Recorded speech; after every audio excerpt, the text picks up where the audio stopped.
بھائیو تفصیل میں جانے سے پہلے میں تمہیداً کچھ باتیں عرض کر دوں کہ صحیح بخاری میں حدیث ہے انٹرنیشنل نمبر کے مطابق 6474 اور مشکات میں بھی موجود ہے 4812.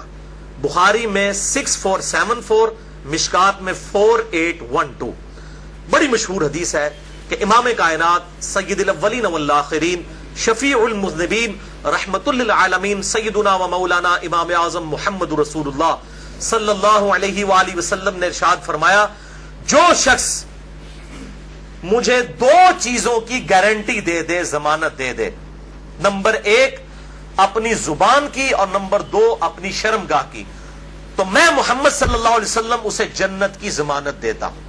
بہت بڑی ضمانت ہے، جنت کی گارنٹی. آپ صلی اللہ علیہ وسلم نے فرمایا مجھ سے لے لو اگر تم اپنی زبان کی اور اپنی شرمگاہ کی حفاظت کرنا. لہذا یہ شرمگاہ کی حفاظت کے پوائنٹ آف ویو سے آج میری باقی ساری ڈیٹیل گفتگو موجود اس حوالے سے انشاءاللہ ریکارڈ ہوگی. ادھر جتنے بھی بھائی موجود ہیں تقریباً 80 کے قریب لوگ اس حق بات کو لوگوں تک پہنچائیں، اور ویڈیو میں تو الحمدللہ ہزاروں لوگوں تک یہ چیزیں پہنچتی ہیں اور انشاءاللہ پہنچیں گی. تو میں ان سے بھی ریکویسٹ کروں گا کہ چونکہ اب یہ تھوڑی سینسٹیو گفتگو ہے، ظاہر ہے کہ سیکس کے اوپر جب بھی ڈسکشن ہوگی تو ایک سینسٹیو ایشو ہوتا ہے، اور میں نے وہ اس کے سینسٹیوٹی کو پریزنٹ کرنے کے لیے یہ ریڈ کلر کا پیچھے بیک گراؤنڈ لگایا تاکہ جب لیکچر سامنے آئے تو مجھے بھی یاد آ جائے کہ یہ وہ سینسٹیو لیکچر ہے. تو اب ظاہر ہے کہ یہ لیکچر ہر مسلمان مرد و عورت کی ضرورت ہے، تو میں اس کانٹیکسٹ میں ریکویسٹ کروں گا کہ اس لیکچر کو جو لوگ ویڈیو کے وساطت سے دیکھیں گے یا بعد میں ریکارڈنگ کے بعد کسی کو دکھانا چاہیں تو اس میں ایک ریکویسٹ یہ ہے کہ فیملی کے ساتھ بیٹھ کے اس ویڈیو کو نہ دیکھیں. لڑکے جو ہیں وہ لڑکوں میں بیٹھ کے دیکھیں، لڑکیاں لڑکیوں میں بیٹھ کے دیکھیں، تاکہ اس حوالے سے کوئی ایشو نہ ہو.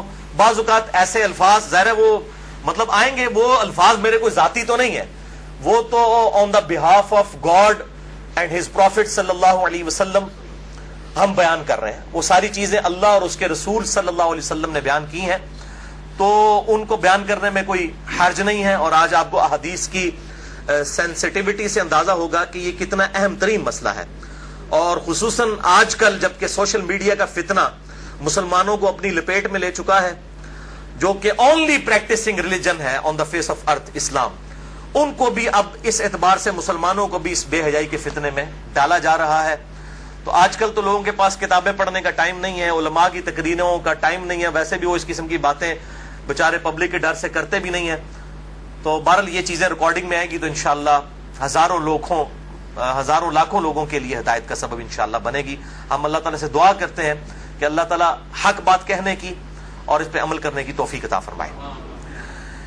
بھائیو یہ جو سورۃ المومنون کی 11 آیات شروع کی آئیں، ان میں 3 آیات آیت نمبر 5، 6 اور 7 میں جو سیکس کا ڈسپلن ہے اسلام کا اس کے اوپر ایمفسائز کیا گیا.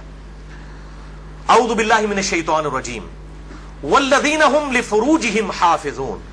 اہل ایمان کی نشانی یہ ہے کہ وہ اپنی شرمگاہوں کی حفاظت کرتے ہیں، اور پھر ساتھ ہی ارشاد فرمایا گیا 2 ایکسیپشنز ہیں، الا علی ازواجہم، سوائے اپنی بیویوں کے، او ما ملکت ایمانہم، یا پھر ان کے ہاتھ کا مال جو کنیزیں ہیں، لونڈیاں ہیں وہ، فإنہم غیر ملومین، تو پھر اس معاملے میں بے شک ان کے اوپر کوئی گرفت نہیں ہے. فمن ابتغى وراء ذلك، اور جو کوئی ان 2 راستوں کے علاوہ کوئی بھی راستہ اختیار کرے گا، کوئی بھی تیسرا راستہ، فأولئک هم العادون، تو ایسے لوگ اللہ کی حدوں سے پھلانگ جانے والے ہیں، اللہ کی حدوں کو توڑنے والے ہیں. وَلِعَوْذُ بِاللَّهِ تَعَالَى. بھائیو ان آیات سے بالکل واضح ہو گیا کہ اہل ایمان کی شرمگاہوں کا جائز استعمال صرف اپنی بیویوں اور اپنے ہاتھ کا مال لونڈیوں اور کنیزوں کے ساتھ ہے، جو جنگی قیدی ہوتی ہیں، اور وہ بھی سب عورتیں نہیں، ایسی عورتیں کہ جو جنگ میں مسلمانوں کے ساتھ لڑنے کے لیے آئی ہوتی ہیں. اب یہ ایک ڈیٹیل سے الگ ٹاپک ہے، چونکہ یہ ابسلیٹ ہو چکا ہے اس وقت کافی حد تک یہ معاملہ، اس لیے لونڈیوں کے حوالے سے میں آج ڈسکشن نہیں کروں گا اس پہ، تو علیحدہ سے پھر 1.5-2 گھنٹے چاہیے. بہرحال کسی کو شوق ہو تو اس حوالے سے ایکسکلوسیو کام، امت لیول کا کام ایک شخص نے کیا ہے اور وہ ہے مولانا مودودی رحمہ اللہ المتوفا 1979 عیسوی. انہوں نے اپنی ینگ ایج میں جب ان کی عمر صرف 22 سال تھی, میری الحمدللہ اس وقت 39 سال ہونے والی ہے اور لیونر ایئرز کے اعتبار سے 40 سال ہو چکی ہے.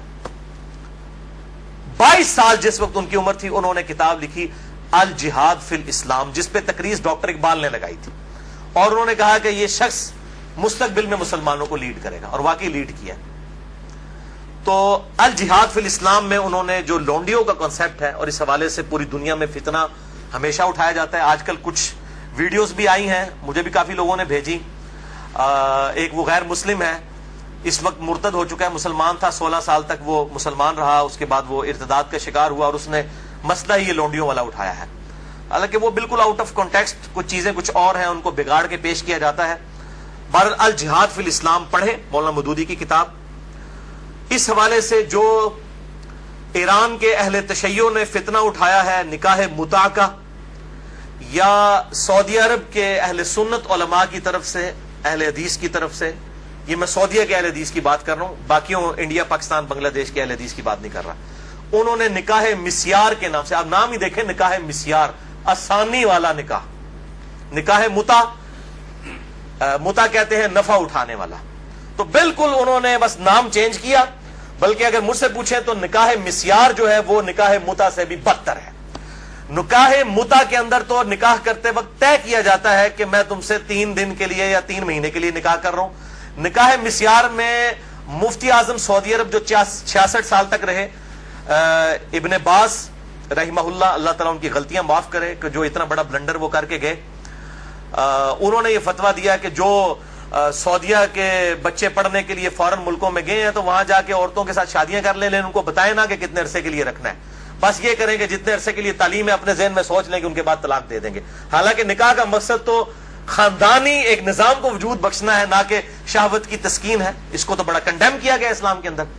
تو بہرحال انہوں نے کہا کہ جی وہ نکاح متع میں تو طے کیا جاتا ہے, نکاح مسیار میں جو ہے وہ ذہن میں سوچا جاتا ہے, غرر اور دھوکے والا معاملہ کیا جاتا ہے. یہ دونوں قطعاً حرام ہے. نکاح متع کسی حد تک موجود تھا, بخاری اور مسلم میں احادیث موجود ہیں, اور بخاری اور مسلم میں ہی مولا علی علیہ السلام سے احادیث موجود ہے کہ قیامت تک کے لیے یہ نبی صلی اللہ علیہ وسلم نے منع فرما دیا. تو یہ علماء یہود کا کردار ایسے علماء ادا کرتے ہیں, خواہ اہل سنت میں ہو خواہ اہل تشیع میں. جو اصحاب سبت والا معاملہ ہوا, مچھلیوں کے شکار والا, اس طریقے سے انہوں نے یہ جو ہے نکاح انٹروڈیوس کروائے ہیں. اس حوالے سے میرا ایک ایکسکلوسیو کلپ بھی ہے تقریباً 8 منٹ کا, وہ 50,000 سے زیادہ لوگ یوٹیوب پہ دیکھ چکے ہیں. اس کے علاوہ بھی بڑا عام ہوا میرا جو قرآنک لیکچر نمبر 52 تھا, 2011 میں ریکارڈ ہوا تھا, آج سے 5 سال پہلے. اس میں ایک کلپ کاٹ کے چڑھا ہوا ہے, آپ اگر لکھیں یوٹیوب پہ جا کر شیعہ کا نکاح متع اور سنی کے نکاح مسیار کی حقیقت, آپ یہ رومن میں لکھیں, بلکہ آپ شیعہ کا نکاح متع یہ لکھ دینا تو میرے ہی کلپ ٹاپ پہ کھلے گا, کیونکہ سب سے زیادہ کلپ وہی دیکھا گیا. تو میں نے اس کے اندر جو ہے وہ اس پوائنٹ آف ویو سے گفتگو کی ہے. آج میں اس کی ڈیٹیل میں نہیں جاؤں گا. بھائیو, ان 3 آیات کی روشنی میں سورۃ المومنون آیت نمبر 5 سے لے کر 7 تک بالکل اللہ تعالیٰ نے واضح طور پر فرما دیا کہ شرمگاہ کا استعمال ایک مسلمان مرد اور عورت میاں بیوی کے ریلیشن شپ میں یا لونڈیوں والے معاملے میں ہو سکتا ہے, اس کے علاوہ اس کی قطعاً اجازت نہیں, خواہ نکاح متع ہو خواہ نکاح مسیار ہو. تو بھائیو, جو شرمگاہ کا استعمال ہے صرف 2 صورتوں میں جائز ہے, اس میں سے بھی اب ایک صورت ہی پریکٹیکلی باقی رہ گئی ہے, وہ بیویوں کے ساتھ اور دوسرا لونڈیوں کے ساتھ. تو اس سے یہ چیز بھی اس کے اندر امپلائڈ ہے کہ اس کے علاوہ جتنی بھی چیزیں ہوں گی شرمگاہ کے استعمال کے پوائنٹ آف ویو سے وہ جائز نہیں ہوں گی. اور اس میں ٹاپ آف دا لسٹ چیز جو ہے وہ یہ مشت زنی والا ایشو ہے, جو نوجوان مردوں کے اندر ایک فتنہ پایا جاتا ہے ہینڈ پریکٹس کا, اس کی بھی حرمت اسی کے اندر امپلائڈ ہے. یعنی کوئی مرد جو ہے وہ اپنے ہاتھ سے منی نکالے اور اپنی شہوت کی تسکین کرے, وَلِعَوْذُ بِاللَّهِ تَعَالَى. اور اسی قسم کے ایشوز فیمیلز کے اندر بھی پائے جاتے ہیں, اس کی ڈیٹیل میں جانے کی ضرورت نہیں ہے, اشارتاً بات ہی کافی ہے. تو اسی کانٹیکسٹ میں بعض علماء کی طرف سے، آج کل کے کچھ جدید علماء ہیں ان کی طرف سے فتاوا اور کچھ بزرگوں کے فتاوا پیش کیے جاتے ہیں، وہ سب کے سب بے سند اور فضول قسم کے فتاوا ہیں. کوئی بھی فتوا جو کتاب و سنت کے واضح دلائل کے اگینسٹ ہوگا وہ قطعاً ایکسیپٹیبل نہیں ہوگا، خواہ وہ کسی بڑے سے بڑے امام کا ہو، بڑے سے بڑے فلاسفر کا ہو، بڑے سے بڑے عالم دین کا ہو. اور اسلام کا ایک مزاج ہے حیا کے پوائنٹ آف ویو سے، وہ ہر مسلمان کو پتا ہے، اس میں قطعاً کوئی گنجائش نہیں بنتی اس قسم کے کوئی برے فعل کی کہ کوئی شرمگاہ کے ساتھ اس طریقے سے کھیلے. تو یہ جو شرمگاہ والا معاملہ ہے اور مشت زنی والا جو ایشو ہے میرے بھائیوں، یہ نہ صرف حرام ہے، یا چلے کوئی احتیاط کے اندر الفاظ استعمال کریں تو مکروہ تحریمی، بلکہ یہ گناہ بھی ہے، اور گناہ کبیرہ زنا کی طرف لے جانے والا ہے. اس سے روزہ بھی ٹوٹ جائے گا اور روزے کا کفارہ بھی وہ سخت والا 60 روزوں والا ادا کرنا پڑے گا، اور ظاہر ہے کہ غسل بھی فرض ہوگا، اور کسی نہ کسی درجے میں یہ ہاتھوں اور دل کا زنا بھی ہے والعیاذ باللہ تعالی. چنانچہ اسی کانٹیکسٹ میں ایک بڑی کریٹیکل حدیث ہے، صحیح بخاری اور صحیح مسلم کی متفق علیہ حدیث ہے. صحیح بخاری میں 6612، صحیح مسلم میں 6754 اور مشکات میں بھی 86 نمبر پہ یہ حدیث موجود ہے کہ آپ صلی اللہ علیہ وسلم نے فرمایا کہ آنکھ کا زنا دیکھنا ہے، کانوں کا زنا سننا ہے، بے حیائی کی باتیں سننا، زبان کا زنا بولنا ہے، فحش گفتگو کرنا، ہاتھوں کا زنا پکڑنا ہے، ٹانگوں کا زنا چل کر جانا ہے، اور نفس تمنا اور آرزو کرتا ہے اور شرمگاہ اس کی تصدیق کر دیتی ہے والعیاذ باللہ تعالی. تعویل خاص کے اعتبار سے تو یہ زنا کے بارے میں ہے، تعویل عام میں ہینڈ پریکٹس والا جو مشت زنی کا ایشو ہے وہ بھی اسی کے اندر داخل ہے والعیاذ باللہ تعالی. اب ظاہر ہے کہ اگر اس قسم کی بیماری میں کوئی شخص مبتلا ہے، اس کا علاج کیا ہے؟ توبہ کرے اور اللہ کی طرف رجوع لائے. اور اللہ تعالیٰ نے اس حوالے سے ایک نیچرل پروسیس بھی رکھا ہوا ہے، یعنی مردوں کے لیے خصوصاً احتلام کا، نائٹ فال کا ایشو ہے کہ جو ایکسیسو اس طرح کی جو انسان کے جسم کے اندر مادے بنتے ہیں وہ آٹومیٹکلی ایک فزیکل فینومینا آف نیچر کے تحت نکل جاتے ہیں. بہرحال اپنی شہوت کو کنٹرول کرنے کے لیے آپ صلی اللہ علیہ وسلم نے علاج تجویز فرمایا، سب سے بڑا علاج، اور وہ ہے نکاح. اور اگر نکاح نہ ہو تو پھر کیا علاج؟ اگر آج کل کے فلاسفرز اور ان جو سو کالڈ بزرگوں کے فتوے مانے جائیں تو وہ تو کہتے ہیں کہ جی آپ نعوذ باللہ جو ہے وہ مشتزنی کر لیں، یہ علاج ہے. نبی صلی اللہ علیہ وسلم نے یہ علاج تجویز نہیں فرمایا. صحیح بخاری اور صحیح مسلم کی متفقن علیہ حدیث ہے، بخاری میں 5066 اور مسلم میں 3398 اور مشکات میں بھی موجود ہے 3080 نمبر. آپ صلی اللہ علیہ وسلم نے فرمایا، اے نوجوانوں کے گروہ، تم میں سے جس کے پاس استطاعت ہے وہ نکاح کرے، یعنی جو فائنینشلی سپورٹ کر سکتا ہے، جس کے پاس اتنا خرچہ ہے کہ معاملات کو لے کر چل سکتا ہے. یہ فائنینشلی میں کیوں کر رہا ہوں؟ وہ حدیث کے الفاظ اس کی حفاظت کر رہے ہیں. اگر کوئی شخص استطاعت نہ رکھتا ہو، اسی حدیث میں آتا ہے آپ صلی اللہ علیہ وسلم نے فرمایا، تو اس شخص کو چاہیے کہ وہ روزے رکھے. یہ روزے رکھنا اس کی شہوت کو ٹھنڈا کر دیں گے. اور اسی حدیث میں الفاظ ہیں کہ آپ صلی اللہ علیہ وسلم نے فرمایا، اگر تمہیں استطاعت ہو تو شادی کرو، نکاح کر لو. شادی کرنا نگاہوں کو نیچا کرتا ہے اور شرم گاہوں کی حفاظت کا ذریعہ ہے. اور جو شادی کی استطاعت نہ رکھے، یعنی فائنینشلی، یہ تو نہیں ہے کہ وہ نہ مرد ہے، نہ مرد ہوتا تو آپ صلی اللہ علیہ وسلم نکاح کا تو نہ کہہ رہے ہوتے. جو شادی کی استطاعت نہ رکھے وہ روزے رکھ لے. تو یہ بالکل کلیئر کٹ ہو گیا کہ صرف روزے رکھ کر اس حوالے سے شہوت کو کنٹرول کیا جائے گا اور کوئی سورس نہیں ہے.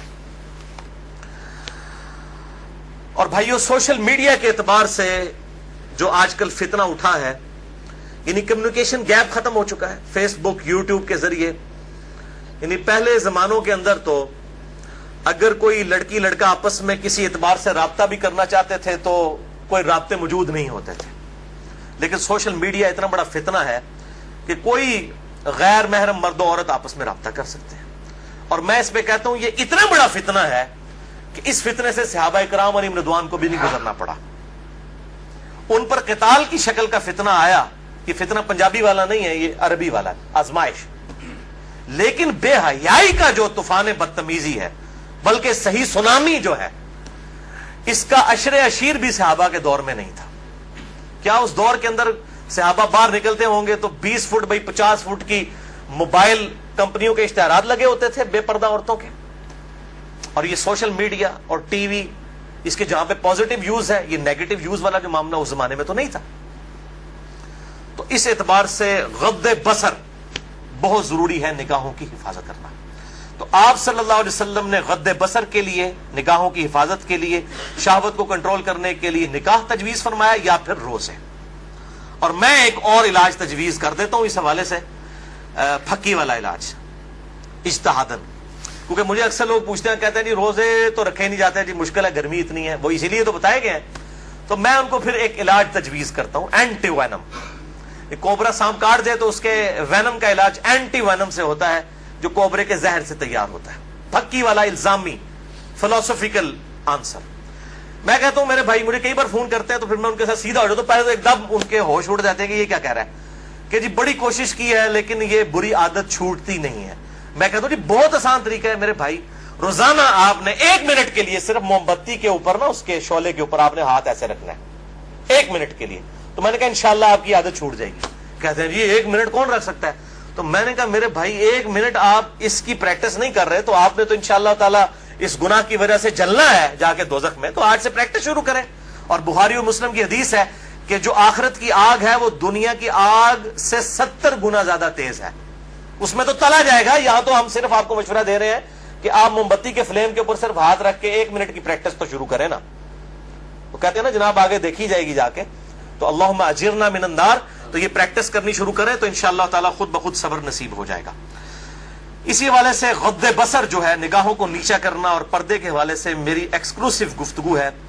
یہ جو ویلنٹائن ڈے کا بھی فتنہ اٹھا ہوا ہے, اس پوائنٹ آف ویو سے مسئلہ نمبر ہے 106. کالج اور یونیورسٹیز کے لڑکوں اور لڑکیوں کی ڈیٹس پہ ملاقاتیں اور پردہ اور بے حیائی سے متعلق صحیح احکام و مسائل اہل سنت پاک .com پہ, جسے شوق ہو تو وہ دیکھ سکتا ہے.